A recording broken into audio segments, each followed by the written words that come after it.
This is primarily a swatching session, but I've shared these paints before, and I don't have a whole lot to say about the individual colors. So this voiceover may be less informative and more random chat, I guess. Just want to be upfront so you can cue up some accompanying sounds to go with the visuals, if that's more your thing. Something like evening coffee shop ambiance with relaxing jazz and rain sounds that lasts for 9 hours so you can both fall asleep and wake up to it. But I also needed to pour my latest watercolor tubes. So the first few minutes are filling full pans with Daniel Smith's Cascade Green, Utrecht's Terra Verte, and M. Graham's Azo and Hooker's Greens, with the swatching to follow after that. As we watercolorists know, it's a thing and one of the secret pleasures of paints. For those who are unfamiliar, it only sounds violent. Swatching. But it's fun, really. And no, it has nothing to do with those tacky 1980s Swiss timepieces.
The paper I used here is Canson XL Cold Press.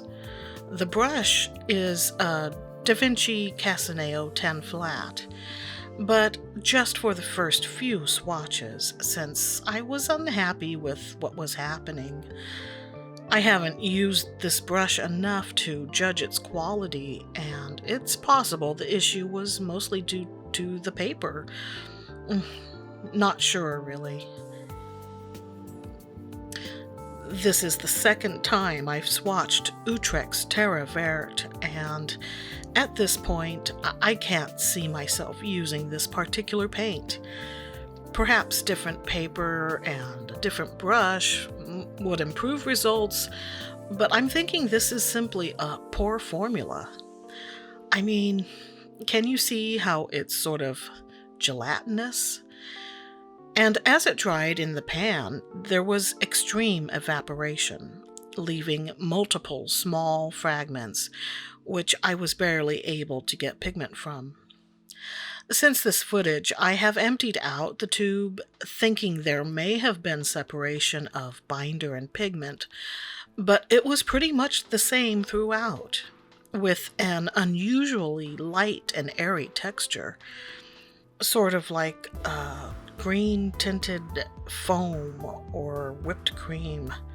I'm not saying this is indicative of Utrecht's watercolor line, but either this was a faulty batch or they simply have a poor Terra Verte formula.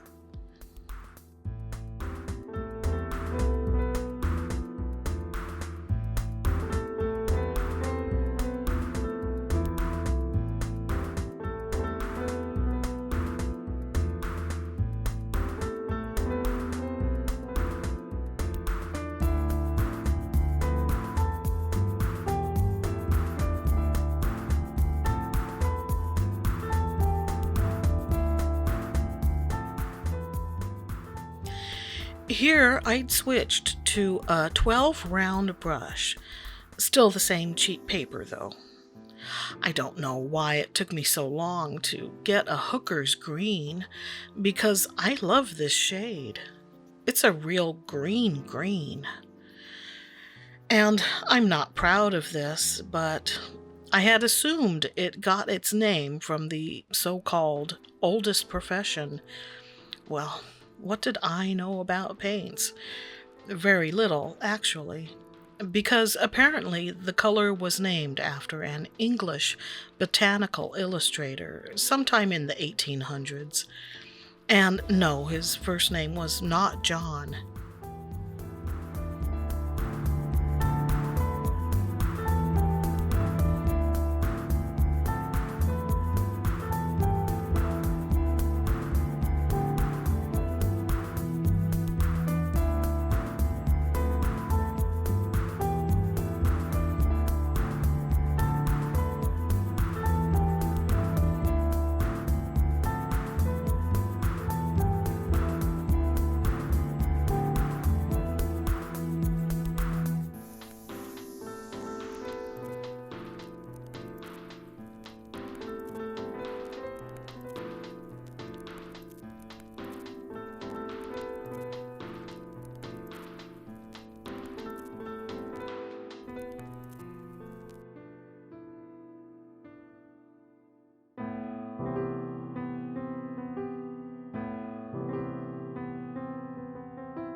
That shimmery pale pink on my nails, it's Together Forever from Sally Hansen Diamond Strength Nail Polish. Yeah, pink isn't really my color, but I keep trying it because I want it to be. Or maybe I just like it because the mistakes don't show up that well with that shade.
When I first began making these swatch cards, I was only including info that was important to me at the time.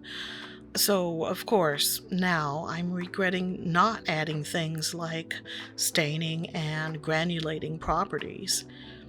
In a way, it can be deflating to see the pigment breakdown of a glorious shade like Da Vinci's aubergine.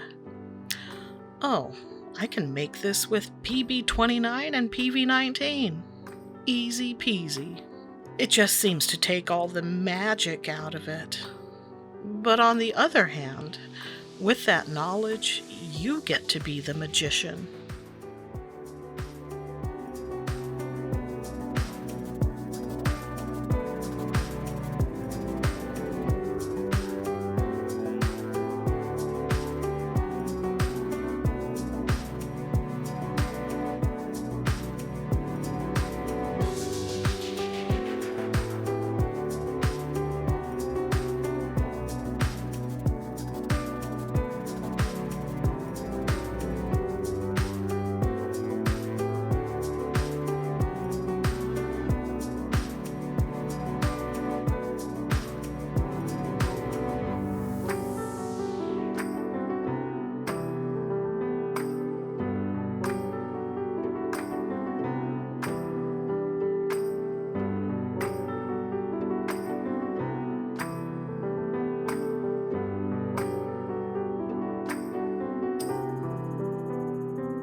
This desk I'm using these days, I've had it for probably 25 years.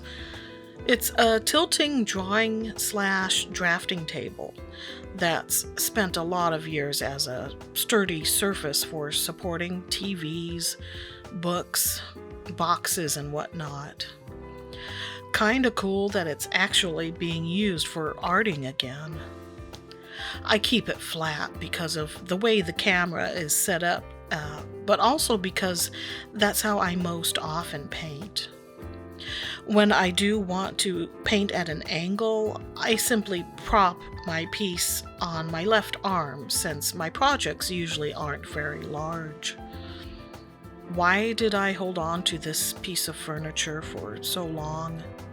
Perhaps it was to, subconsciously at least, keep my arting dreams alive.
To those who follow this channel closely, Yes, it's the third week of the month, and while I normally have 4 videos up by now, there are only 2.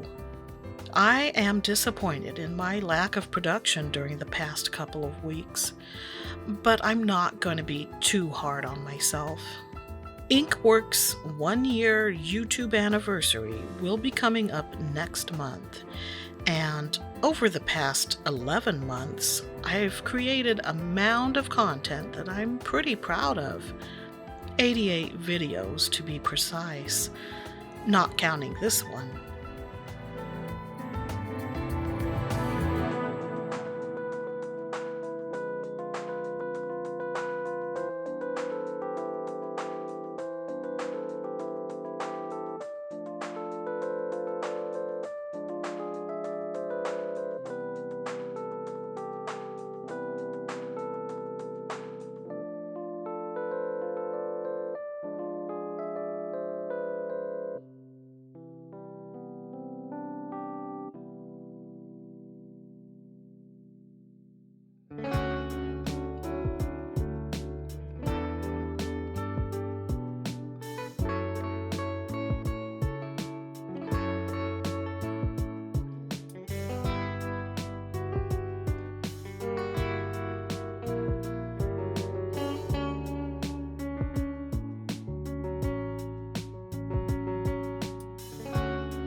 I'm happy to share this slow and coming session.